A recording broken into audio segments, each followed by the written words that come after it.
তো ভাইয়া 2 নাম্বার ম্যাথটা তোমাদের স্ক্রিনে ইতিমধ্যে উপরে আছে।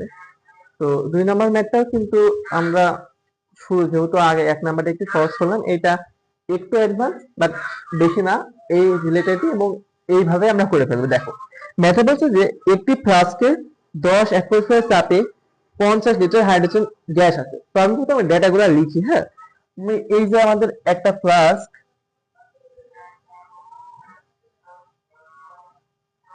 তো এই ফ্লাস্কে বলছে 10 অ্যাটমসফিয়ার চাপে 50 লিটার হাইড্রোজেন গ্যাস ভর্তি আছে। তো এর যে আমাদের আয়তন সেটা হচ্ছে 50 লিটার, এবং এটা হচ্ছে তোমার প্রেসার আছে সেটা হচ্ছে 10 অ্যাটমসফিয়ার, রাইট? এটা হচ্ছে আমাদের আদি তত্ত্ব। এখন বলছে হাইড্রোজেন গ্যাস ভর্তি আছে, এখন 2 লিটার আয়তন বিশিষ্ট কয়টি বেলুনকে ওই গ্যাস দ্বারা ভর্তি করা যাবে?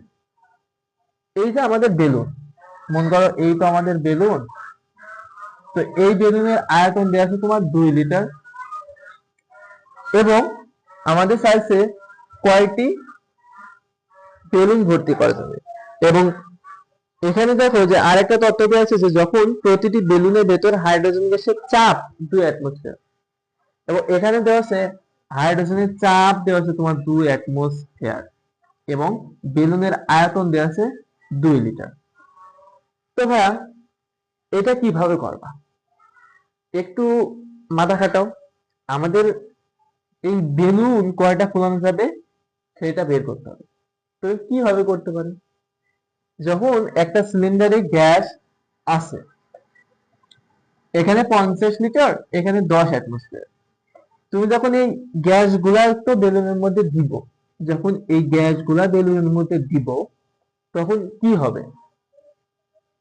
এই এই যে বেলুনের আয়তন এটা কিন্তু সেম থাকবে, কিন্তু এই জায়গার ভি এবং এই জায়গার পি যেটা আছে, এই সম আয়তন যখন চেঞ্জ হয়ে যাচ্ছে, তুমি এই জায়গায় আনবা 2 লিটারের মধ্যে, এবং এখানে 10 অ্যাটমসফিয়ার ছিল, এখানে 2 অ্যাটমসফিয়ার।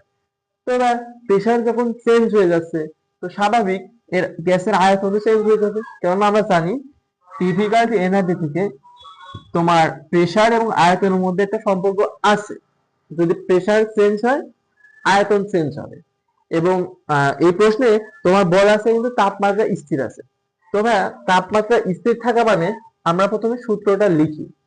তাপমাত্রা যদি স্থির রাখি, এবং এখানে এনও স্থির থাকবে, কেননা যে পরিমাণ গ্যাস এখানে আছে ওই পরিমাণ গ্যাস দিয়ে আমি বেলুন ফুলাবো, তো এনও স্থির ধরবো, তাপমাত্রা স্থির আছে। তাহলে সূত্র কিন্তু আমাদের সেই আবার পিভি দিয়েই হবে। তো আমরা যদি সূত্রটা প্রথমে লিখি, P1 V1 equal to P2 V2, এবং আমাদের প্রশ্নের চাইছে হচ্ছে বেলুন, কতগুলো বেলুন ভর্তি করা যাবে। তো আমরা যদি বেলুনের সংখ্যা লিখি, বেলুনের সংখ্যা, এটা হচ্ছে আমাদের অ্যান্সার বের করতে। তো এটা কিভাবে করবা তুমি বলো তো? তোমার দেয়া আছে বেলুনের আয়তন, আমি যদি কোনোভাবে গ্যাসের আয়তন বের করে ফেলি, এই অ্যাটমসফিয়ার চাপে গ্যাসের একটা আয়তন ছিল, এখন বেলুনের ভিতরে চাপ এত, এই চাপে গ্যাসের একটা আয়তন ভি2 পাবো আমরা। এই ভি2 যদি বের করি, এবং এই ভি2 কে যদি আমরা বেলুনের যে আয়তন 2 লিটার, এই 2 দিয়ে ভাগ করি, তাহলে তো আমরা বেলুনের কতগুলো বেলুন ভর্তি করে দেবে সংখ্যা পেয়ে যাবো। তো তোমরা এতক্ষণ বুঝে গিয়েছো আমরা কি অ্যাপ্লাই করব। তাহলে আমরা এখান থেকে মেন যেটা লাগবে সেটা হচ্ছে ভি2। তাহলে আমরা ভি2টা বের করব। তাহলে P1 V1/P2। তাহলে এখানে P1 V1 হচ্ছে আদির গুলা, তো এইটা হচ্ছে তোমার V1, এটা হচ্ছে তোমার P1, এবং এইটা তোমার P2, এবং ভি2 আমাদের বের করতে হবে। এই ভি2 আবার 2 লিটার বসাই দিও না কেন? এই 2 লিটার হচ্ছে বেলুনের আয়তন, গ্যাসের না। গ্যাসের আয়তন বের করব। এই গ্যাসের আয়তনকে যদি বেলুনের আয়তন ভাগ দিই, তাহলেই তো বেলুনের সংখ্যা পাবো। তো আমরা মেনলি বেলুনের আয়তনটা বের করব। তাহলে P1 ছিল তোমার 10, V1 ছিল 50, এবং P2 ছিল 2।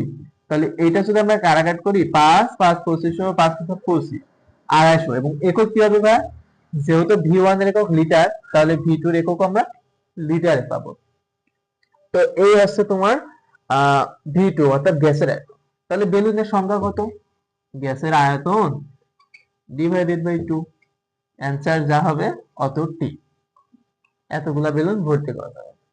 খুব সিম্পল। তোমার জাস্ট একটু মাথা খাটাইতে হলো যে বেলুনের সংখ্যাটা আমি কিভাবে বের করবো। তো আশা করি বুঝছো কিভাবে বের করবো। তো এই ম্যাথটাও সহজের মধ্যেই পড়ে, এন্ড এইগুলা এক্সামে আসবে তোমার যদি আসে। তো এরপরে আমরা এখনো দুইটা ম্যাথ দেখবো বইয়ের রিলেটেড, এই দুই ম্যাথ দেখলেই শেষ।